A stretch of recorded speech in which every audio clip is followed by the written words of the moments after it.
श्री असाउद्दीन ओवैसी जी। शुक्रिया मोहतरम चेयरमैन साहब, आपने मुझे बोलने का मौका दिया। मैं शुरुआत में बताना चाह रहा हूं कि मैं हुकूमत की तरफ से लाए गए इस रेजोल्यूशन की मुखालिफत में बोल रहा हूं और मैंने अमेंडमेंट्स भी दिए हैं प्रेजेंट एड्रेस के लिए। और चेयरमैन साहब, आप उर्दू को जानते हैं। किसी एक शायर ने शायद बरसर इख्तिदार जमात के लिए ये शेर कहा होगा कि उसूल बेचकर मसनद खरीदने वालों, निगाह अहले वफा में बहुत हक़ीर हो तुम। वतन का पास तुम्हें था ना होगा कभी कि अपने हिर्स के बंदे हो, बेज़मीर हो तुम। इज़्ज़त नफ्स किसी शख्स की महफूज नहीं, अब तो अपने ही निगहबानों से डर लगता है।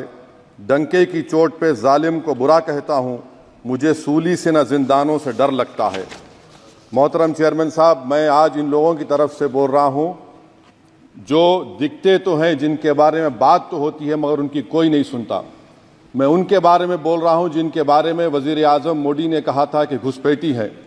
मैं उन बेटियों और माओं के बारे में कह रहा हूँ जिनके बारे में मोदी ने कहा कि ज़्यादा बच्चे पैदा करते। मैं उन मासूम नौजवानों के बारे में कह रहा हूँ जिनको मॉब लिंचिंग के ज़रिए मारा जा रहा है। मैं उन बेज़ुबान माँ और बाप के बारे में बोल रहा हूँ जिनकी औलाद आज इस हुकूमत के गलत कानून के चक्कर में जेलों में सड़ रहे हैं। सर, मैं दस्तूर जब इस ऐवान में बन रहा था, संविधान बन रहा था, तो उस वक्त अलहदा वोटर लिस्ट और इंतखाबी रिजर्वेशन की बात आई तो उस वक्त के हमारे फाउंडिंग फादर्स ने, हमारे बुजुर्गों ने, दोनों समुदाय के हिंदू और मुसलमानों ने फैसला किया कि हम इस पर राज़ी नहीं होंगे। बल्कि उन्होंने क्या कहा था हमारे फाउंडिंग फादर्स ने, उन्होंने मुखालिफत की थी अलहदा वोटर लिस्ट की और इंतखाबी रिजर्वेशन की। उन्होंने कहा था, I quote sir, it is the duty of majority community to ensure that minorities are elected in the representative numbers. BJP मुसलमानों की नफरत पर जीतती है और मुसलमानों के नाम निहाद मसीहा मुसलमानों के 90% ज़्यादा वोट हासिल करते हैं, मगर फिर भी इस ऐवान के दरवाजे नहीं खुलते मुसलमानों के लिए और सिर्फ 4% मुसलमान जीत कर आते हैं। सर, संविधान सिर्फ एक किताब नहीं है जिसे चूमा जाए, संविधान एक किताब नहीं है जिसे दिखाया जाए, संविधान एक सिंबल भी है, मगर संविधान एक हमारे बुजुर्गों के ख्वाबों की किताब है। हमारे जमहूरियत को हमारे बुजुर्गों ने इस तरह समझा, हमारे फाउंडिंग फादर्स ने इस तरह जमहूरियत को समझा कि इसमें हर समुदाय और मजहब और समाज के मानने वाले लोगों की राय को शामिल किया जाएगा इस मुल्क को चलाने के लिए। मगर इस ऐवान में सिर्फ 4% मुसलमान जीत कर आते हैं। मैं संविधान से जो मोहब्बत के दावे करते हैं उनसे कहूंगा कि कभी उठाकर पढ़ो कॉन्स्टिट्यूंट असेंबली डिबेट्स में कि नेहरू ने, एच.सी. मुखर्जी ने, सरदार हुकुम सिंह ने माइनॉरिटीज के बारे में क्या कहा था।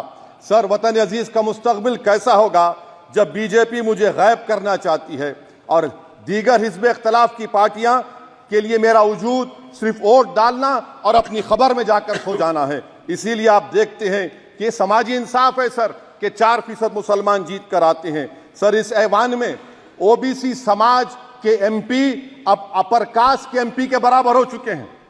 ओबीसी समाज के एमपी अब अपर कास्ट एमपी के बराबर हो चुके हैं और 14% मुसलमान सिर्फ 4% जीत कर आते हैं। CSDS का डेटा यह बताता है कि इस मुल्क में जो वोट बैंक है, जो एक मुश्त वोट डालता है, वो अपर कास्ट का है। मुसलमान का कभी ना वोट बैंक था ना कभी रहेगा। सर, 4 जून के बाद 6 मुसलमानों की मॉब लिंचिंग हुई, 11 घरों को मध्य प्रदेश में मोदी के बुलडोजर ने निस्तो नाबूद कर दिया। हिमाचल प्रदेश में एक मुसलमान की एक दुकान को लूट लिया गया और हिज़्ब इख्तिलाफ की पार्टियों की तरफ से सन्नाटा है। शायद अब वक्त आ चुका है कि लफ्ज मुसलमान का नाम लेना भी अब उस पर पाबंदी आयद कर दी जाएगी। सर, मैं ये बात बताना चाह रहा हूँ कि नरेंद्र मोदी को जो मैंडेट मिला है। एक मिनट, आप लोग बैठ जाएं, कृपया आप लोग बैठ जाएं। श्री मनसुख मांडविया जी, आप लोग बैठ जाएं, कृपया माननीय सदस्य बैठ जाएं। श्री मनसुख मांडविया जी, कृपया आप लोग बैठ जाएं। अपने प्रारंभिक आप लोग बैठ जाएं, आप लोग बैठ जाएं। माननीय सदस्य ने अपने प्रारंभिक भाषण में जो शब्द प्रयोग करा है उसको ऑथेंटिकेट करा जाए। और अभी उन्होंने उल्लेख करा कि मोदी के बुलडोजर ने वहाँ मॉब लिंचिंग करा है उसको भी ऑथेंटिकेट करा जाए। निश्चित तौर से इसको ठीक है। उवैसी साहब जब भी कोई बात नहीं सर, आप चेयर पर बैठे हैं जी, इसलिए आप मंत्री जी को पेट में दर्द हुआ, माशाल्लाह, शुक्रिया उनका। नहीं, तो सर मैं ये मंत्री की जवाबदेही है अरे ये नहीं, मंत्री इससे बुरी बात क्या है? पेट में दर्द हो सकता है, वो दर्द ये सब ठीक। अच्छा दर्द हुआ, चलिए दर्द हुआ, दिल का दर्द हुआ।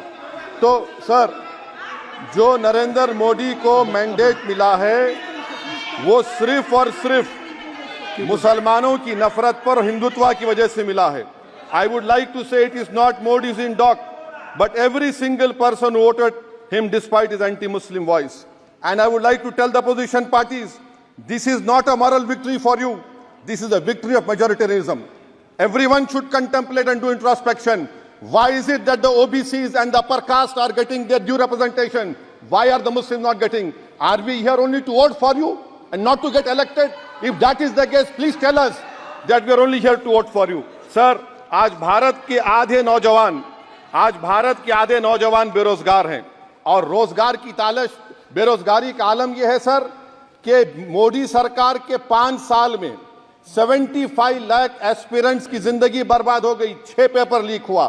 बेरोजगारी का आलम यह है सर कि रशिया जा रहे हैं, वहां जाकर अपनी जानों को दे रहे हैं।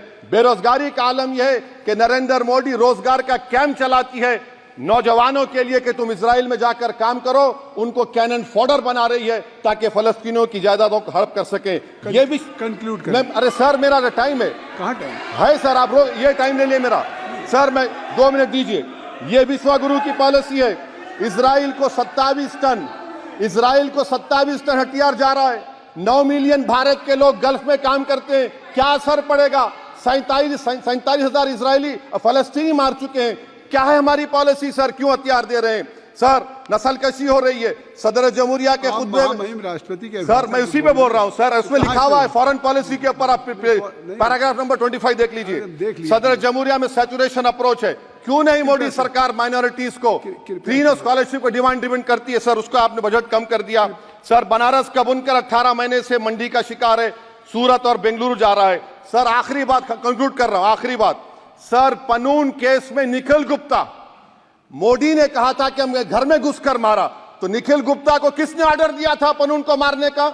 अगर नहीं दिया तो उसको बचाइए, और अगर दिया नहीं तो फिर उस पर पीएमएलए क्यों नहीं लगाकर? सर समाप्त करो। कमेटी बनाई आपने, उसका क्या हुआ सर? हम एससीओ को नहीं जा रहे सर। मैं आपको बता रहा हूं कि मैं अपनी इस तकरीर को टीपू सुल्तान की नजर, सुनिए सर, अब हो गया खत्म कर रहा हूं सर। मैं अपनी तकरीर को टीपू सुल्तान की नजर कर रहा हूं। ये टीपू सुल्तान की फोटो है, क्या आप इससे भी नफरत करेंगे सर? ये संविधान में टीपू सुल्तान की फोटो है जिस पर वल्लभ भाई पटेल ने साइन किया, श्यामा प्रसाद मुखर्जी ने साइन किया। ये आपकी नफरत है सर। आखिर में मैं अपनी बात को खत्म कर रहा हूं इस शेर पर कि क्या दिन दिखा रही है सियासत की धूप छांव।